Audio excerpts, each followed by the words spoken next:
Assalamualaikum warahmatullahi wabarakatuh. Kali ini masuk pada konsep dasar keamanan sistem informasi di materi keamanan informasi. Oke, pertemuan selanjutnya.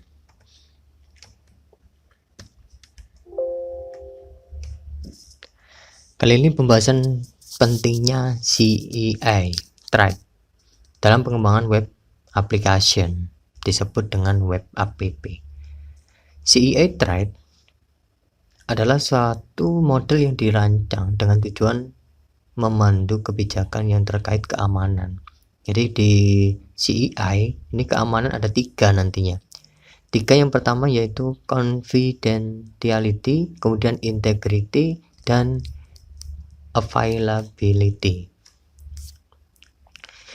Dari keterangan tersebut, yang pertama adalah confidentiality. Sederhananya, yang pertama adalah bisa berarti sama dengan privasi. Jadi confidentiality ini dalam bentuk privasi merupakan serangkaian langkah-langkah yang perlu dilakukan untuk mencegah tereksposnya informasi sensitif dari jangkauan tangan orang-orang yang tidak berwenang. Tak hanya itu, juga harus dipastikan bahwa orang yang tepat sudah benar-benar mendapatkan data yang dibutuhkan. Akses di sini memang harus dibatasi agar hanya ditunjukkan bagi mereka yang berwenang dalam melihat data dan dipermasalahkan. Biasanya dapat dikategorikan menurut jumlah jenis kerusakan, kejadian jika jatuh tangan yang tidak diinginkan. Oke, dampaknya kan dari lebih banyak ataupun lebih sedikit langkah yang perlu dilakukan sebagai implementasi dalam kategori confidentiality. Artinya seperti ini. Jadi untuk confidentiality, jika kita menerapkan hal seperti ini, maka jangan sekali-kali membagikan orang yang tidak bertanggung jawab. Katakan kita bisa untuk mencegah dengan cara untuk membatasi suatu hal, katakan di media sosial sekarang ya, aplikasi yang masuk di Indonesia pasti dibatasi.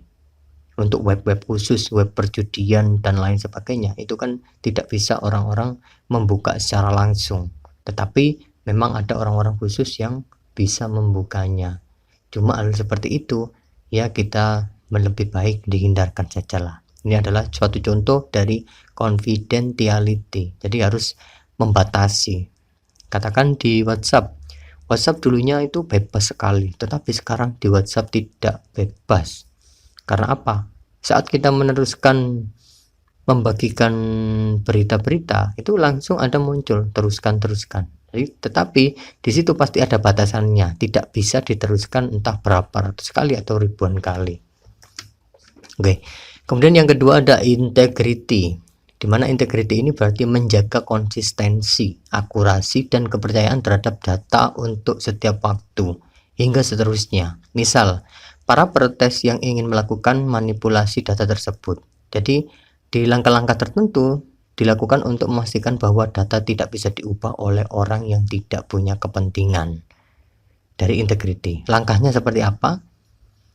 Contoh, izin dalam mengakses file, batasan kontrol bagi akses pengguna. Kontrol ini biasanya bisa dipakai untuk mencegah perubahan keliru ataupun penghapusan tidak sengaja.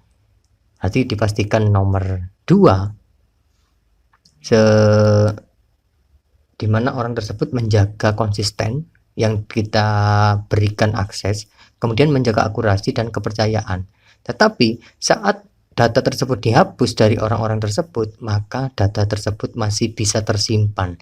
Contoh katakan di sampah ataupun di tempat lainnya. Dari sampah kita masih bisa memberikan sampah ulang. Artinya apa? Jika data tersebut terhapus, maka data yang tersimpan tidak langsung terhapus selamanya, tetapi masih ada lagi sumber tempat sampahnya. Oke. Kemudian yang ketiga ada availability. Artinya adalah bisa diterapkan dengan sangat baik bila developer telah memastikan adanya pemeliharaan suatu hardware secara ketat Developer atau pengembangan juga perlu melakukan perbaikan hardware sesegera mungkin ketika diperlukan. Tidak hanya seperti itu juga, pengembang wajib memelihara lingkungan konsisten operasi bebas dari konflik software. Penting juga bagi pengembang untuk tetap mengikuti semua peningkatan sistem atau pembaruan yang diperlukan dari waktu ke waktu. Ada lagi tugas lain, yaitu tentang penyediaan bandwidth komunikasi yang memadai dan mencegah adanya bottleneck. Hal ini bisa mengurangi konsekuensi serius ketika masalah hardware benar-benar terjadi. Pada artinya yang ketiga ini adalah untuk availability, jadi pemeliharaan secara berkala dan secara ketat. Katakan 1 minggu sekali saat kita memiliki komputer server, saat kita mengembangkan keamanan informasi, maka setiap hari ataupun 1 minggu sekali harus pengecekan ulang untuk software dan hardware-nya. Karena apa? Software dan hardware itu juga tidak bisa bertahan sampai selama-lamanya. Pasti hardware dan software ada kerusakan, entah kerusakan ringan ataupun kerusakan berat. Oke, disitulah yang disebut tentang availability. Kemudian masuk pada serangan terhadap keamanan sistem informasi. Memang di dunia informasi sekarang perlu adanya pengetatan yang sangat luar biasa. Katakan di sini ada yang namanya security attack atau serangan yang terhadap keamanan sistem informasi. Dapat dilihat dari sudut peranan komputer atau jaringan komputer yang fungsinya adalah sebagai penyedia informasi. Menurut W. Stellings, ada beberapa kemungkinan serangan. Jadi yang pertama, serangan terhadap sistem informasi, ada interruption. Perangkat sistem menjadi rusak atau tidak tersedia. Serangan ditunjukkan kepada ketersediaan, availability. Jadi ya, contohnya adalah serangan denial of service attack. Jadi serangannya saat aplikasi tersebut tidak diservis, dibiarkan saja, maka akan cepat untuk diserang. Hal seperti itu biasanya terjadi. Kemudian yang kedua ini perbedaannya adalah huruf R sama CA. Interception, pihak yang tidak berwenang berhasil mengakses aset atau informasi. Contoh dari serangan ini adalah penyadapan. Jadi ada juga komputer yang bisa tersadap. Artinya kita bisa mengakses dari luar, tetapi komputer tersebut kita bisa mengendalikan dari jauh. Itu adalah tentang sebuah keamanan informasi. Saat komputer tersebut kita sambungkan di lokasi yang sangat jauh, di tempat server utama, pertama kali kita untuk menjaga komputernya meskipun tidak datang, tapi kita bisa mengakses secara langsung. Kemudian yang ketiga ada modification. Modification seperti pihak yang tidak berwenang tidak saja berhasil mengakses, akan tetapi dapat juga mengubah tempat ataupun aset. Contohnya mengubah isi dari website dan pesan-pesan yang merugikan pemilik website. Itu memang ada aja orang yang seperti itu. Kemudian fabrication, pihak yang tidak berwenang menyisipkan objek palsu ke dalam sistem. Itu yang sering kali terjadi sampai saat ini. Serangannya terkadang mengirimkan ke email-email palsu tentang jaringan komputer. Email tersebut jika kita tidak mengenali, maka jangan sekali-kali untuk membuka emailnya. Kemudian keamanan sistem internet. Kita bicara di dunia online juga. Untuk melihat keamanan sistem internet, perlu diketahui cara kerja sistem internet. Antara lain, yang perlu diperhatikan adalah hubungan antara komputer di internet dan protokol yang digunakan. Internet, penggunanya adalah seluruh orang dan semua orang, katakan publik. Jadi ada publik, ada non-publik. Internet tersebut tidak dipakai untuk publik, ada juga dipakai untuk pribadi. Settingnya juga ada sendiri. Untuk mencapai server tujuan, paket informasi harus melalui beberapa sistem. Ada router, gateway, kemudian host atau perangkat-perangkat komunikasi lainnya. Agar apa? Tidak mudah dibobol orang lain, tidak mudah disadap atau tidak mudah dipalsukan. Saat kita memiliki wifi di rumah, biasanya itu yang paling aman adalah dipakai untuk sistem login, maka orang-orang tidak bisa menembus wifi tersebut. Oke. Kemudian ada ancaman terhadap satu sistem. Ancaman terhadap sistem informasi dapat dibagi menjadi dua macam. Yang pertama adalah tentang ancaman aktif mencakup kecurangan. Kedua, kejahatan terhadap komputer. Kecurangan apa yang dimaksud di sini? Kecurangan ancaman aktif kecurangan data tersebut saat dimasukkan ataupun sudah dikuasai orang lain, maka bisa juga diblokir dan lain sebagainya, ataupun dirubah. Akhirnya apa? Merugikan. Contoh kecurangan lagi, website tentang militer dan lain sebagainya, tentang militer atau di pendidikan. Di situ dia bermain curang. Artinya apa? Website kemenangan lah, artinya seperti itu. Website kemenangan saat kita berbicara tentang pemilu, maka website tersebut tidak original, ada yang merubah, itu termasuk dengan kecurangan.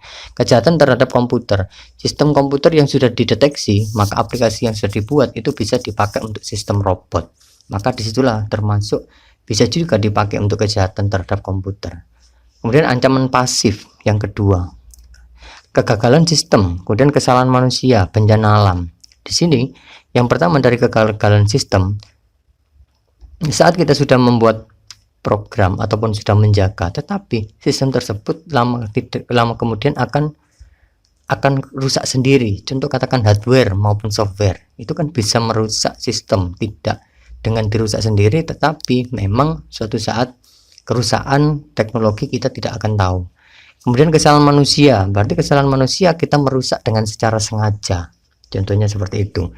Dan dari ancaman pasif, bencana alam. Ini bencana alam, katakan ada badai, banjir, kemudian longsor. Akhirnya apa?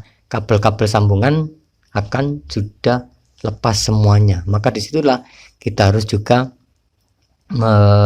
saat ada ancaman pasif, kita cakup semuanya, jadi aman. Kemudian mode yang umum digunakan oleh orang dalam melakukan penetrasi terhadap sistem berbasis komputer ada enam macam. Jadi yang pertama adalah pemanipulasian masukan ya.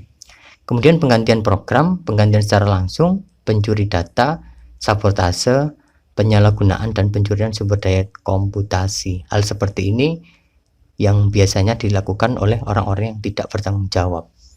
Tetapi semuanya bisa diamankan secara berkala dengan cara setiap minggu ataupun ya beberapa hari untuk sudah terkontrol. Oke. Kemudian ada prinsip dasar keamanan informasi dan jaringan komputer. Sistem keamanan informasi adalah usaha melindungi sistem informasi agar terpelihara secara integritas, ketersediaan. Kembali lagi di pertama tadi, setiap harinya kita mengecek, mengontrol antara hardware dan software, kemudian jaringan komunikasinya tetap stabil ataupun berkurang ataupun ada hal-hal kendala yang lain. Itu setiap harinya kita harus bisa mengecek ataupun mendeteksi. Kemudian tujuan sistem keamanan informasi akan dapat tercapai jika dalam tahapan pengamanan memenuhi prinsip rekayasa keamanan teknologi informasi. Tujuannya apa?